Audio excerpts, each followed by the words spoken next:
Despite the EU and its member states intensifying efforts to prevent arrivals and outsource migration responsibility to countries outside EU borders, arrivals into Greece and Italy remain high.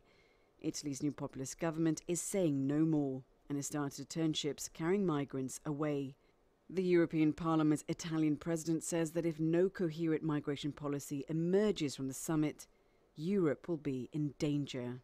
We need to decide without delay. We need to stop the illegal immigration. We need to work a lot with Libya. We need to invest money in Libya. And long term, we need to invest money in Africa. And then we need to start also the debate inside the European Council, the relocation of the refugees. One compromise that has the backing of some member states is the idea of having regional disembarkation centres.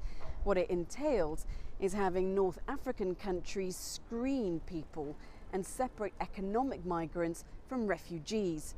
Now, the UNHCR said that they're open to the idea, but already Libya and Tunisia have said that they're reluctant to play a role. And the chair of the European Parliament's Civil Liberties Committee isn't convinced. He says such policies work against those seeking asylum. Instead, he backs efforts to reshape the so-called Dublin rules, which require migrants to apply for asylum in the first EU country they enter. The European Union, however, does have to react when a big country like Italy is becoming so populist, because I think that threatens the whole of the European Union. So realistically, something has to happen.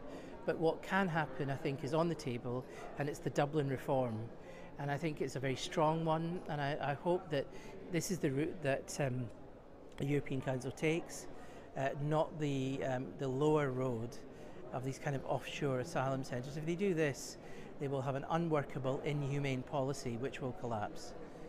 The European Parliament members have long called on member states to reach consensus on reforming the EU's common migration and asylum rules.